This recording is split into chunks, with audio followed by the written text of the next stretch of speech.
The giant metal doors opened with a loud sound that made the whole room shake. Captain Kim walked inside and looked around at the biggest room he had ever seen. The walls were so high he could not see the top, and everything was made of shiny metal that reflected the bright lights above him. Kim felt very small as he walked across the floor. His boots made clicking sounds that echoed in the huge space. Around him were creatures that looked like they came from his worst nightmares, but he kept walking forward with his back straight and his head upon his left side. Was a creature that looked like a giant crab.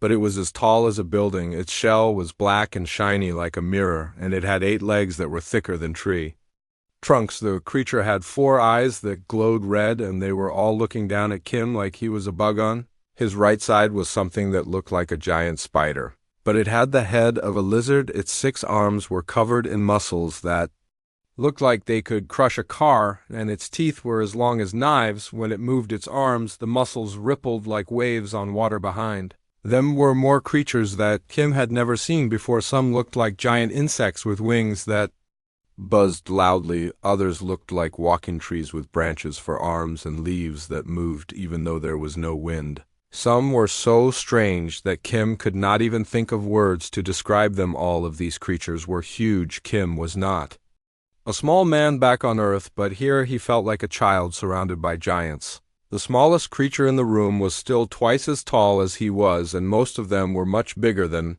that. Kim walked to the center of the room where there was a circle of light on the floor. He stopped there and looked around at all the creatures that were staring at him. Some of them were making sounds that might have been talking, but it sounded like grinding metal or buzzing insects. The giant crab creature spoke first, and its voice was so deep that Kim felt it in his chest. Like thunder, the words came out slowly, like rocks falling down a mountain. You are the human representative? Kim nodded his head. Yes, I am Captain Kim of the Earth Defense Force. The spider lizard creature moved its 6 arms and made a sound like laughing, but it was not a happy sound.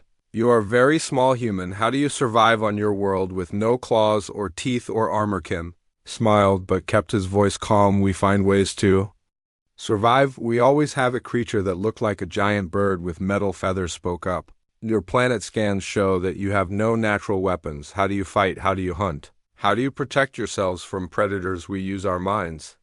Kim said simply, we think and we plan and we work together. More sounds came from the creatures around the room. Some sounded like laughing and some sounded like growling. Kim could tell that they did not believe him, or maybe they thought he was lying. The giant crab creature moved closer to Kim, and its red eyes got brighter. Your species wants to join our alliance, but you look weak and helpless. What can you offer us that we cannot get from stronger species? Kim looked up at the creature without backing away. We offer something that size and strength cannot give. We offer solutions. We offer ideas. We offer the ability to win fights that others think are impossible to win. The creatures around the room started making more noise. Some were definitely laughing now, and others were making sounds of disbelief. Kim stood still and let them make their sounds. He had expected this reaction. A new creature moved forward from the back of the room. It looked like a giant wolf, but it was covered in scales instead of fur, and it had 3 heads that all looked at Kim at the same time. Human, you speak of winning fights, but you have no weapons built into your body. You have no poison, no fire, no electricity. How do you win against creatures that are bigger and stronger than you? Kim smiled again, and this time his smile was different. It was the kind of smile that made smart people pay attention.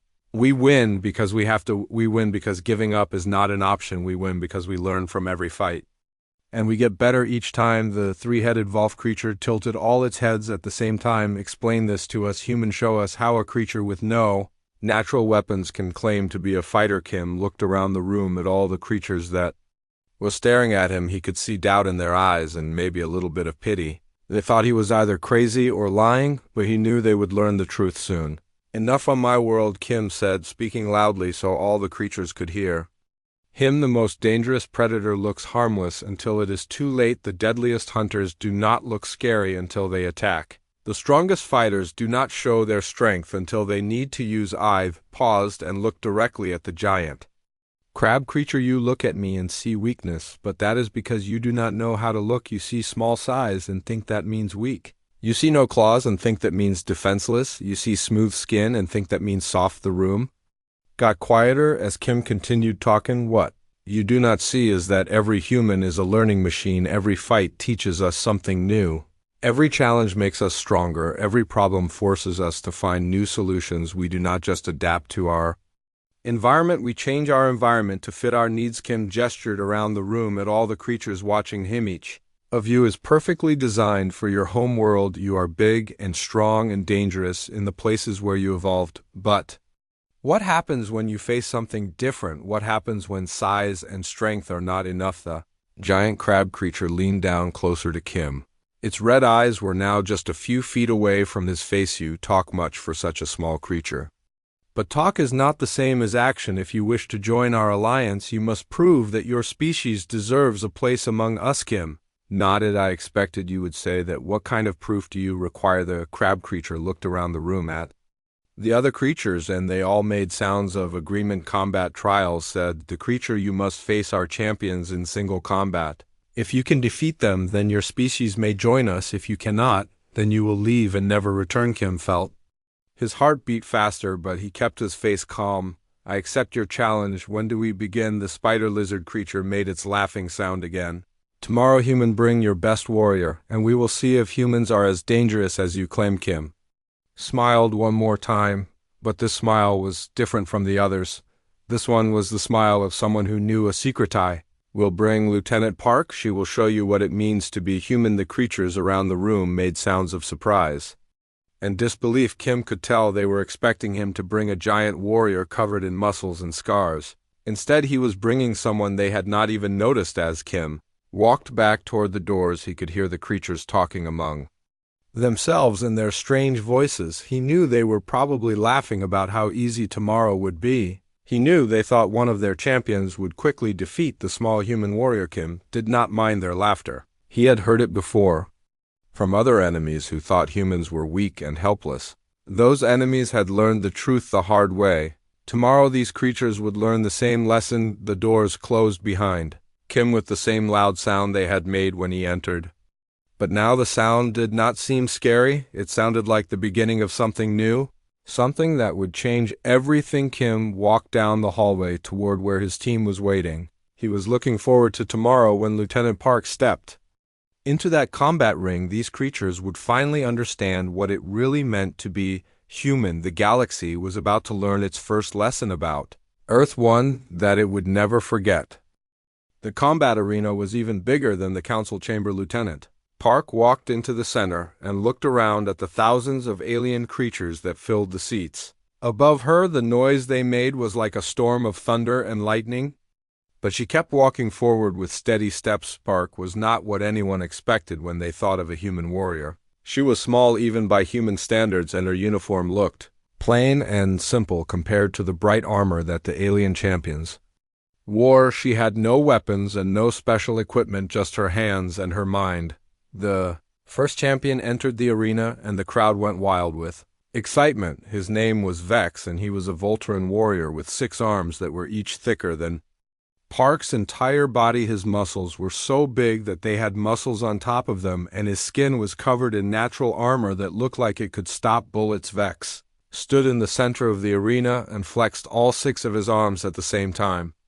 The muscles rippled like waves on the ocean, and the crowd cheered louder. Park watched him carefully, studying how he moved and how he held his body. She was looking for things that the crowd could not see. The giant crab creature from yesterday spoke in a voice that filled the arena. The rules are simple. The fight continues until one fighter cannot continue. The winner advances to face the next champion. There are no weapons allowed, only natural abilities. Park nodded and moved to her starting position. She stood with her feet apart and her hands relaxed at her sides. She looked calm, but her eyes never stopped moving.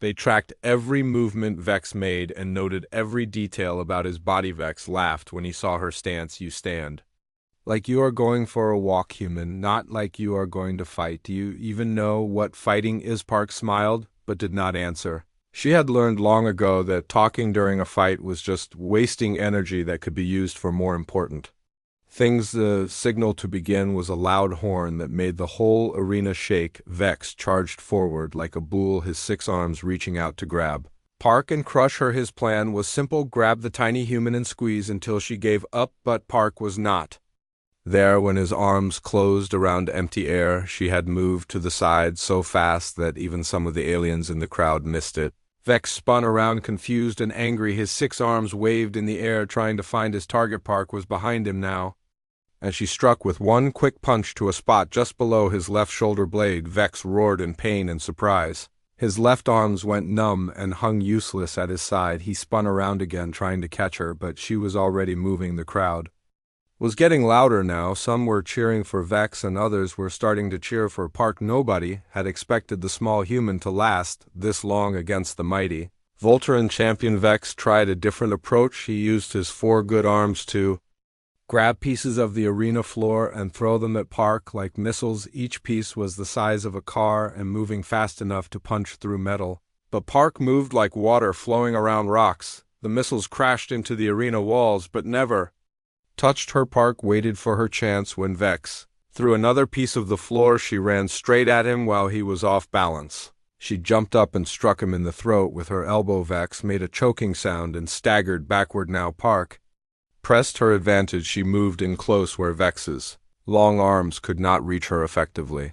Every strike she made was aimed at a specific spot that would cause maximum damage with minimum effort. She hit nerve clusters and pressure points that made Vex's arms and legs go numb. The fight lasted exactly 6 minutes and 23 seconds. When it ended, Vex was lying on the arena floor, unable to move, while Park stood over him, breathing normally. The crowd was silent for a moment, then exploded with noise that was louder than thunder. The second champion was already waiting. Her name was Kala, and she was a Thraxian berserker whose natural shell armor had never been broken. She was twice as tall as Park and 3 times as wide. Her shell was covered in spikes that looked sharp enough to cut through steel. Kala did not charge like Vex had done. Instead, she moved slowly and carefully, keeping her shell between herself and Park. She had watched the first fight and learned that the human was faster than she looked. Park circled around Kala, looking for weak spots in the armor. Every creature had them, no matter how well protected they seemed. The trick was knowing where to look and how to exploit them. When you found them, Kala tried to corner Park against the arena wall, but Park was too smart to be trapped. She used the walls to her advantage, running up them and jumping over Kala's head to land behind her. The crowd gasped at moves they had never seen before. When Park finally attacked, it was not against Kala's armor, but against the joints where the armor plates met.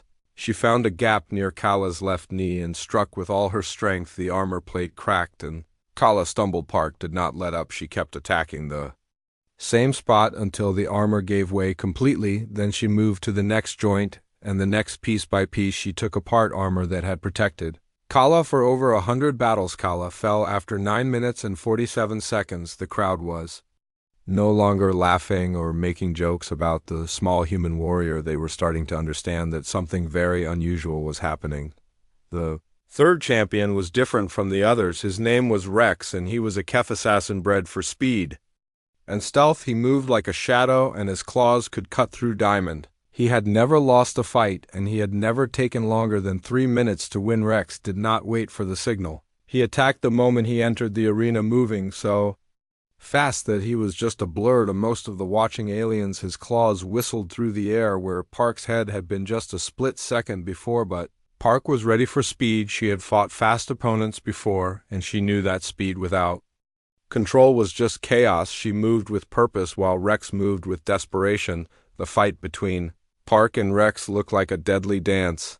They moved around each other so fast that the crowd could barely follow them. Rex attacked with his claws, and Park blocked with her arms, using techniques that turned his own speed against him. Rex was confused. He had never fought anyone who could match his speed and also think clearly at the same time. Most opponents either tried to be fast or tried to be smart, but Park was doing both at the same time. Park waited for Rex to make a mistake, and when he did, she was ready. He overextended himself on a claw swipe and left his side open for just a fraction of a second. That was all the time Park needed. She struck him in the ribs with a punch that would have broken a human's bones, but Rex was tougher than a human. The punch did not break his ribs, but it did something worse. It made him hesitate for just a moment. That moment was all Park needed. She followed up with a combination of strikes that Rex could not defend against. His speed was useless if he could not predict where the attacks were coming from. Rex fell after 4 minutes and 12 seconds. The crowd was completely silent now. They were starting to realize that this small human was doing something that should have been impossible. Park stood in the center of the arena and looked up at the thousands of alien faces staring down at her. She was not even breathing hard after fighting 3 of the galaxy's greatest champions. The crowd did not know what to think. The giant crab creature stood up in his special seat and spoke in a voice that shook the arena. 3 champions have fallen to the human warrior. This has never happened before in the history of the combat trials. Park looked up at him and smiled. Do you have more champions? I am just getting started. The crowd erupted in noise that was louder than a rocket launch. Some were cheering and some were angry and some were just confused, but all of them were watching the small human who had just changed everything they thought they knew about fighting. Park walked back to her corner where Captain Kim was waiting with water and a towel. She was ready for whatever came next. The galaxy was about to learn that humans were full of surprises. The arena had become so quiet that Park could hear her own heartbeat. The alien crowds were staring down at her like she was some kind of strange creature they had never seen before. 3 champions lay unconscious on the arena floor and the small human warrior stood among them looking like she was ready to fight 3 more. The giant crab creature called down from his seat. Human warrior, you have done something that no one thought possible. But the trials are not over yet. We have more champions, and each one is stronger than the last. Park looked up at him and nodded. I understand. Bring them all. The 4th champion entered the arena and the crowd gasped. His name was Doom, and he was a Nixarian battle lord who had conquered 12 star systems. His body was made of living metal that could reshape itself into any weapon he needed. He was 3 times taller than Park and his metal skin gleamed like a mirror. Doom looked down at Park and his metal face formed what might have been a smile.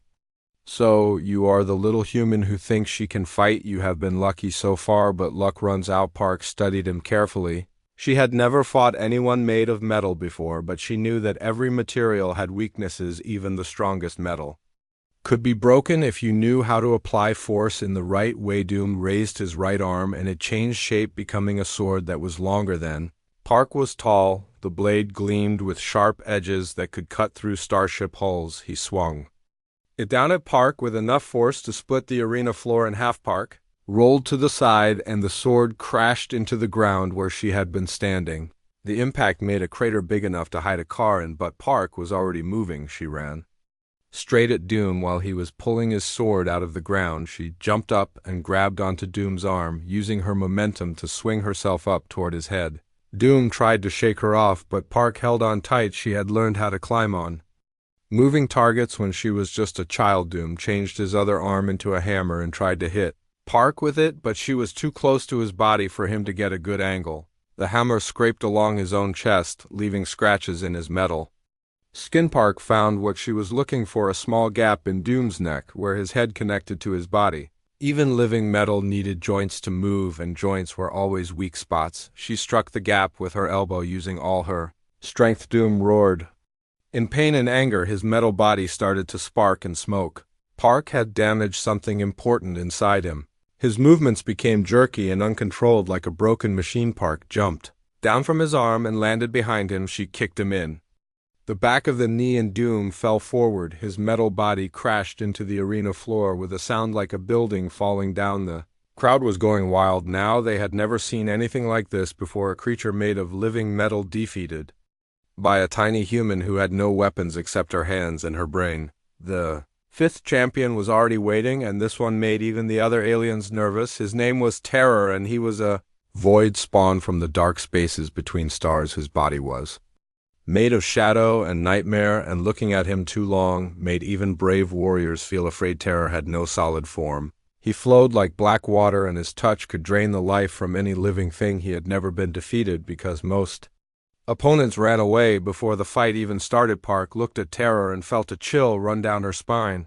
Every instinct she had was telling her to run away, but she stayed where she was. She had learned to ignore fear a long time ago. Terror spoke in a voice that sounded like whispers from a grave little human. You have done well against creatures of flesh and metal, but I am neither What will you do against the dark itself? Park took a deep breath and centered herself. She remembered her training and all the meditation exercises that had taught her to control her mind. Fear was just another enemy, and like all enemies, it could be defeated. Terror flowed toward her like a wave of darkness. His shadowy form reached out to touch her and drain her life away, but Park was ready. She moved, not with her body, but with her mind. She had learned about creatures like terror from old Earth legends, shadows, and nightmares that fed on fear and despair, but she had also learned the secret to fighting them. You did not fight the darkness, you became the light. Park stood perfectly still and let terror surround her. The darkness pressed in from all sides, trying to find her fear and feed on it. But Park gave it nothing. Instead, she thought about all the good things in her life, her family, her friends, her home planet Earth. Terror recoiled like he had been burned. The darkness pulled back and his whisper voice became a shriek of anger and confusion. This had never happened before. No one had ever resisted his power with simple thoughts. Park stepped forward and Terror stepped back. She was not attacking his body because he did not have one. She was attacking his nature, his very existence as a creature of fear and despair. With each step Park took, Terror became smaller and weaker. His dark form started to fade and flicker like a candle in the wind. The crowd watched in amazement as the most feared creature in the galaxy was defeated by a human who simply refused to be afraid. Terror disappeared with a final wail that echoed through the arena. The crowd was silent for a long moment, then erupted in noise that shook the building. Some were cheering and some were shouting in disbelief. Park stood alone in the center of the arena. 5 champions lay defeated around her, and she was still standing. She looked up at the alien faces staring down at her, and she could see that everything had changed. The giant crab creature stood up slowly, his red eyes wide with shock. Human warrior, you have done the impossible. You have defeated our 5 greatest champions using nothing but your hands and your mind. Park bowed respectfully to the crowd. I did what any human would do. I adapted, I learned, I overcame. The crab creature looked around at the other council members. They were all making sounds of amazement and disbelief. No one had ever seen anything like what had just happened. How? The crab creature asked, how does a creature so small defeat opponents so much larger and stronger? Park smiled, and her smile was tired but proud. We do not win by being the biggest or the strongest. We win by being the smartest. We study our opponents and we find their weaknesses. Every creature has them, no matter how powerful they seem. She gestured at the fallen champions. Each of them was perfect for fighting opponents like themselves, but none of them knew how to fight something completely different. That is our advantage. We are different from everything else in the galaxy. The crowd was listening now with respect instead of disbelief. They were starting to understand that humans were not weak or helpless. They were something new, something that the galaxy had never seen before. Park walked toward the exit of the arena, but stopped when the crab creature called her name. Human warrior, you have earned the right to speak for your species. Tell us what humans want from the galaxy. Park looked up at him and then at all the other aliens watching her. We want to be part of something bigger than ourselves. We want to help protect the innocent and fight against those who would harm them. We want to show the galaxy that strength comes in many forms. The crab creature nodded slowly. Your species will be welcomed into our alliance, but I think we will learn as much from you as you learn from us. Park smiled one last time before walking out of the arena. The crowd was still cheering and shouting, but now it was a different kind of noise. It was the sound of respect and maybe even a little fear. The galaxy had learned its first lesson about humans. They were not the weakest species, they were the most dangerous. And that danger came not from claws or fangs or armor, but from something much more powerful, the human mind. The council chamber was packed with aliens who had come from across the galaxy to see the humans who had defeated their greatest champions. Dr. Lee stood at the center of the room with a collection of strange devices that projected images into the air above her head. The alien delegates leaned forward in their seats, wanting to understand how such small creatures could be so dangerous. Dr. Lee was calm and confident as she began to speak. She had spent her whole life studying how humans had evolved and why they were different from every other species the galaxy had ever seen. My fellow beings, she said in a voice that carried clearly through the huge chamber, you have seen what Lieutenant Park can do, but you do not understand why she can do it. Today I will show you the truth about humanity and why we are the way we are. The First image appeared above her head. It showed a blue and green planet covered in clouds and oceans. Beautiful but deadly, whispered an alien in the front. This is Earth, our homeworld, Dr. Lee said, pointing at the image. It looks peaceful from space, but do not let that fool you. Earth is one of the most dangerous planets in the galaxy. The image changed to show massive storms with lightning that could split mountains in half. Then it showed volcanoes erupting and covering the land in fire and ash. Then earthquakes that could swallow entire cities. Most worlds have stable weather and safe environments, Dr. Lee explained, but Earth changes constantly.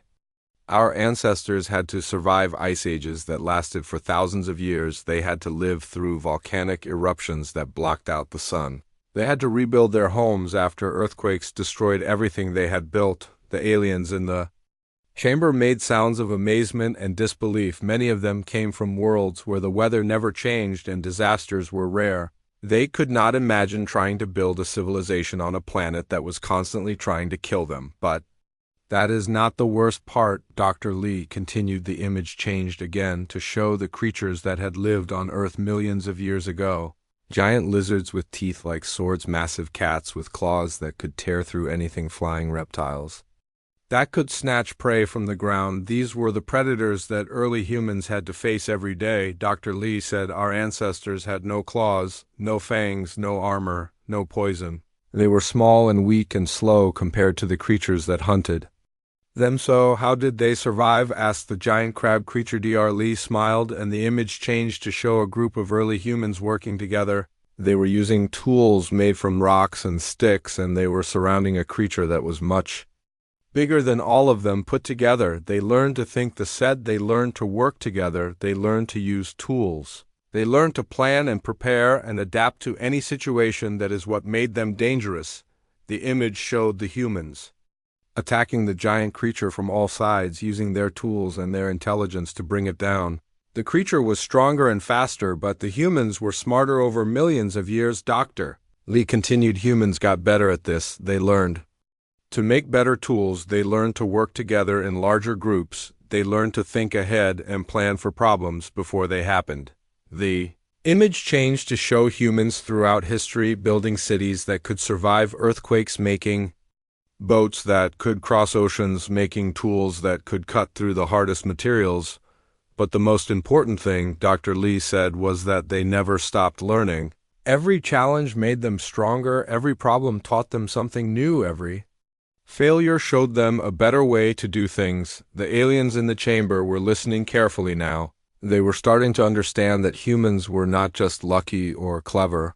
They were the product of millions of years of surviving in conditions that would have killed most other species. Dr. Lee gestured to Lieutenant Park, who was sitting in the front row. Park is not special among humans. She's what we call average. Most humans on Earth could do what she did yesterday if they had the same training. The chamber erupted in shocked sounds. The aliens could not believe that there were millions of creatures like Park walking around on Earth living normal lives. Dr. Lee waited for the noise to die down before continuing. Humans have another advantage that you have not seen yet.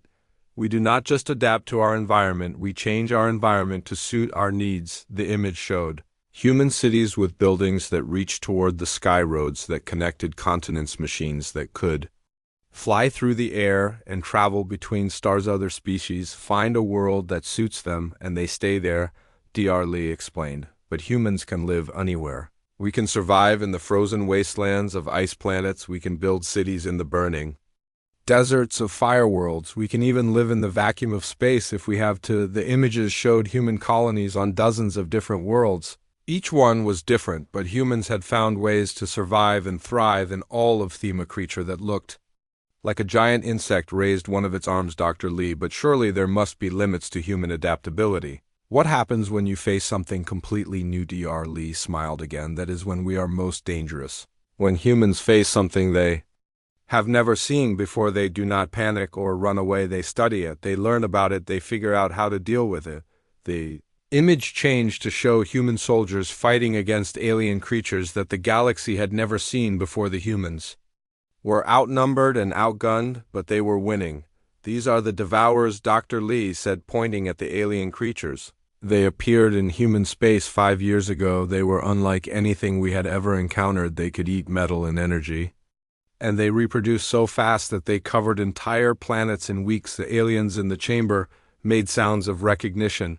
Many of them had heard stories about the Devourers and how they had destroyed several star systems before disappearing. Other species tried to fight them with bigger weapons and stronger armor. Dr. Lee continued, but the Devourers just ate the weapons and grew stronger. Humans tried a different approach. The image showed human scientists working in laboratories studying captured Devourers. They were learning about the creatures' biology and looking for weaknesses. We discovered that the Devourers could not process certain types of organic compounds. Dr. Lee explained.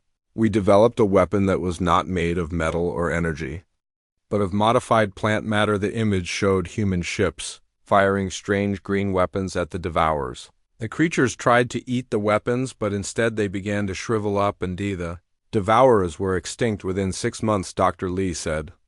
Not because we were stronger than them, but because we were smarter. We found a solution that no one else had thought of. The chamber was completely silent now. The aliens were beginning to understand that humans were not just good fighters. They were problem solvers. They were survivors. They were the kind of species that could find a way to win even when winning seemed impossible. Dr. Lee looked around the chamber at all the alien faces staring at her. Now you understand why Lieutenant Park was able to defeat your champions. She was not just fighting with her hands and her muscles. She was fighting with millions of years of human evolution. She was fighting with the knowledge that every human carries inside them, the knowledge that there is always a way to win if you are smart enough to find it, the knowledge that no problem is too big if you work together to solve it. The giant crab creature stood up slowly. Dr. Lee, you have shown us something that we never expected. Humans are not the weakest species in the galaxy. They may be the most dangerous. Dr. Lee nodded. That is correct. But we are not dangerous to those who are our friends. We are dangerous to those who threaten the innocent. We are dangerous to those who think that might makes right. She looked around the chamber one more time. Humans do not want to conquer the galaxy. We want to protect it. We want to make sure that all species can live in peace and freedom. That is why we are here. The aliens in the chamber began to make sounds of approval and agreement. They had learned something important today. They had learned that the small humans were not asking for help. They were offering it. That offer was more valuable than all the weapons and armies in the galaxy. 3 months had passed since Lieutenant Park had defeated the galactic champions, and now everything was different. The council chamber that had once been filled with doubt and laughter was now buzzing with excitement and anticipation. Representatives from dozens of star systems had come to request human military advisor. Sergeant Han stood at the center of the chamber, surrounded by alien warriors who towered over him like mountains. His uniform was simple and plain, but every creature in the room was listening to his every word with the respect usually reserved for gods and heroes. Today, Han said, in a calm voice that somehow filled the huge space, we begin your training in human combat techniques. But first, you must understand that everything you think you know about fighting is wrong. A massive Thraxian warrior raised one of his armored arms. Sergeant Han, we have been fighting for thousands of years. How can our methods be wrong? Han smiled and gestured to a combat dummy that had been set up in the center of the chamber. Show me how you would attack this target. The Thraxian warrior charged forward with a roar that shook the walls. His armored fist crashed into the dummy with enough force to shatter stone. The dummy exploded into pieces that scattered across the floor. Very impressive, Han said, walking over to examine the remains. You destroyed your target completely. Now let me show you the human way. Another dummy was brought in, and Han walked up to it calmly. He did not charge or roar or make any dramatic movements. Instead, he simply reached out and touched the dummy in several specific places. The dummy fell apart into neat pieces just like the first one had, but Han's touch had been so gentle that it looked like the dummy had simply decided to take itself apart. The aliens in the chamber made sounds of amazement and fusion. How was this possible? How could a gentle touch have the same effect as a crushing blow? Han picked up one of the pieces and showed it to the watching aliens. Every structure has weak points, he explained. If you know where these points are, you can destroy anything with minimal effort. But What if your enemy does not have weak points? Asked a Voltron warrior with 6 massive arms. What if they are too strong to be broken? Han smiled again. Everything has weak points, you just have to know where to look and how to exploit them. Let me demonstrate. He gestured to the Voltron warrior. Please attack me with all your strength. The warrior hesitated. Sergeant Han, I do not wish to hurt you. My arms can crush steel, I understand. Han said, but I need you to trust me and attack with everything you have. The Voltron warrior shrugged and charged forward with all 6 arms, reaching out to grab Han. The watching aliens leaned forward, expecting to see the small human crushed like an insect, but Han was not there when the arms closed around empty air. He had moved to the side and was now behind the warrior before anyone could see how he had gotten there. The warrior spun around confused and angry. He swung his arms in wide arcs trying to hit Han, but the human seemed to flow around the attacks like water around rocks. Then Han did something that made the entire chamber gasp. He stepped forward and gently placed his hand on the warrior's chest. The massive alien immediately stopped moving and stood perfectly still. What did you do? The warrior asked in amazement. I cannot move my arms. Han had pressed a nerve cluster that temporarily paralyzed the warrior's upper body. It was a technique that required perfect timing and precise knowledge of alien anatomy. The effect wore off after a few seconds, and the warrior flexed his arms to make sure they still worked. He looked at Han with new respect and maybe a little fear. You see, Han said to the watching alien, size and strength are advantages, but they are not everything. The bigger you are, the more weak points you have. The stronger you are, the more energy you waste with each movement. Over the following weeks, Han began training groups of alien warriors in human combat techniques. He taught them that fighting was not about being the biggest or the strongest.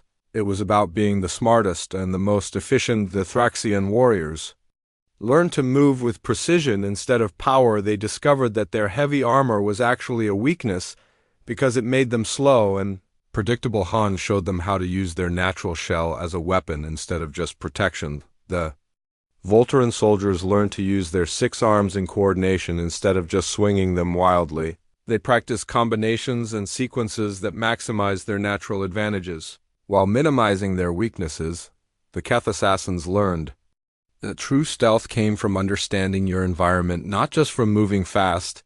They studied how to blend in with crowds and how to strike without being seen. But the most important lesson Han taught all of them was about working together.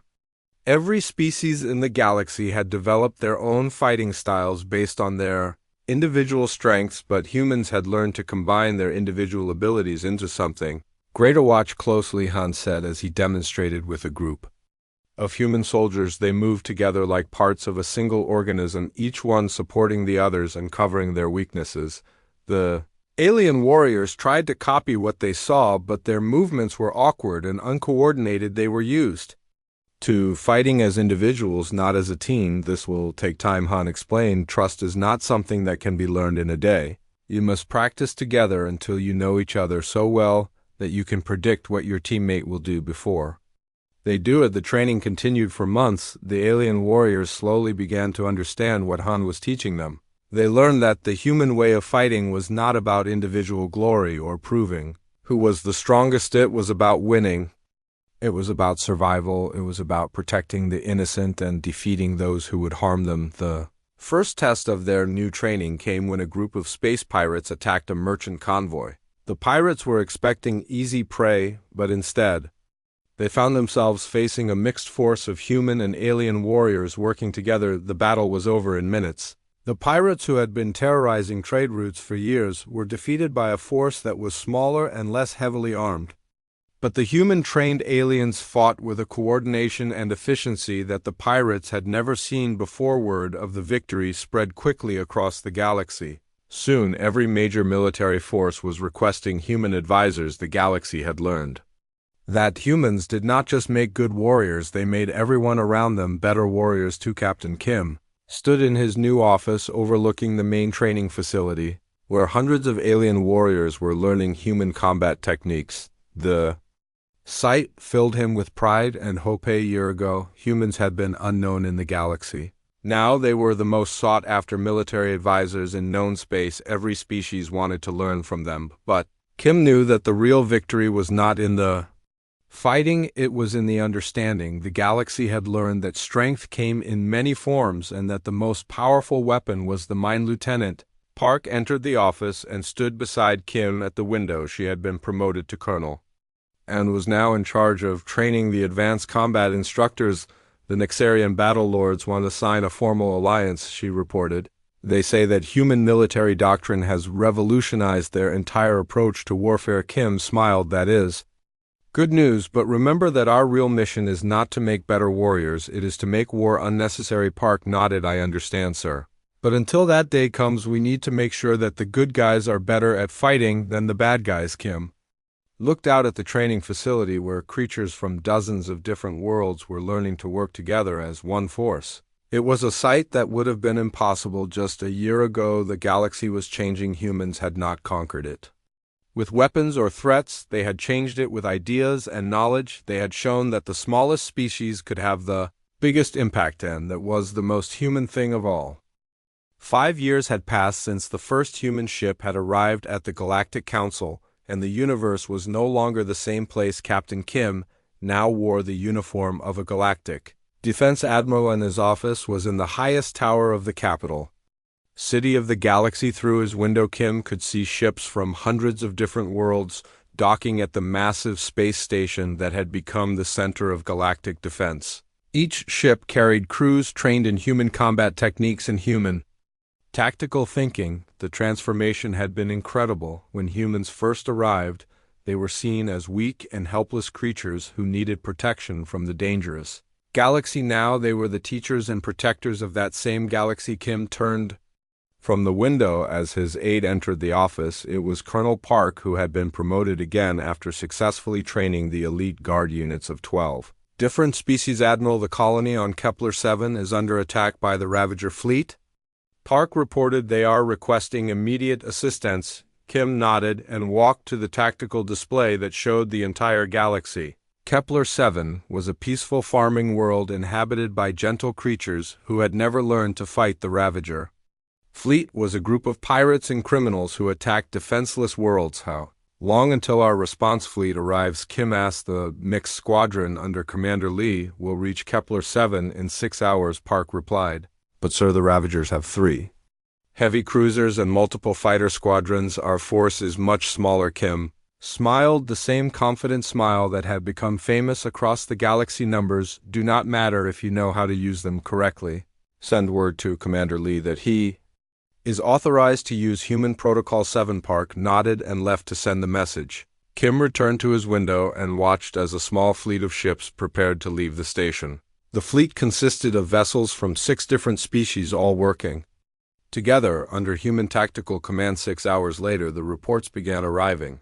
The Ravager fleet had been expecting an easy victory against the small response force. Instead, they found themselves facing something they had never encountered before. The mixed squadron did not attack head-on like traditional forces. Instead, they used human tactics, deception, misdirection, and coordination. They made the Ravagers think they were fighting a much larger force than they actually were. The battle lasted only 40 minutes. When it was over, the Ravager fleet had been completely destroyed with minimal losses to the defenders. The colony on Kepler 7 was safe, and the galaxy had another story to tell about human military genius. Kim was reading the battle report when his personal communicator chimed. It was a message from the Galactic Council requesting his presence at an emergency session.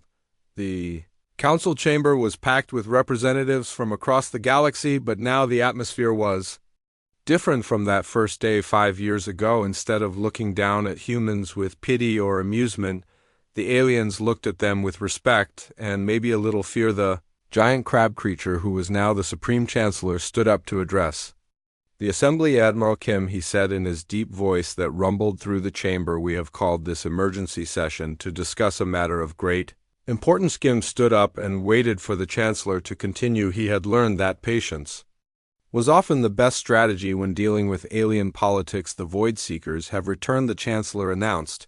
The chamber erupted in panicked sounds from hundreds of different species. The Void Seekers were the most feared enemy in galactic history. They had nearly destroyed all life in the galaxy. Once before, Kim remained calm, even though he felt his heart beat faster. The Void Seekers were creatures of pure energy that consumed entire star systems. They had no physical form that could be fought and no weaknesses that had ever been discovered. How many ships do they have? Kim asked. The Chancellor looked grim. Our scouts report at least 1,000 vessels, all heading toward the core worlds. They will reach the capital system in less than a month. Kim nodded and walked to the center of the chamber where everyone could see him clearly. The alien representatives watched him with desperate hope. They had seen what humans could do against normal enemies, but the Void Seekers were something else entirely. 5 years ago, he said in a voice that carried to every corner of the chamber, you thought humans were weak because we were small. You thought we were helpless because we had no claws or fangs or armor. Kim paused and looked around at the hundreds of alien faces staring at him. You were wrong then, and you are wrong now. The Void Seekers are not invincible. They are just another problem that needs a solution, and humans are very good at finding solutions. The chamber erupted. In sounds of hope and encouragement, the aliens wanted to believe that humans could save them again, but Kim knew that this would be their greatest challenge yet. Over the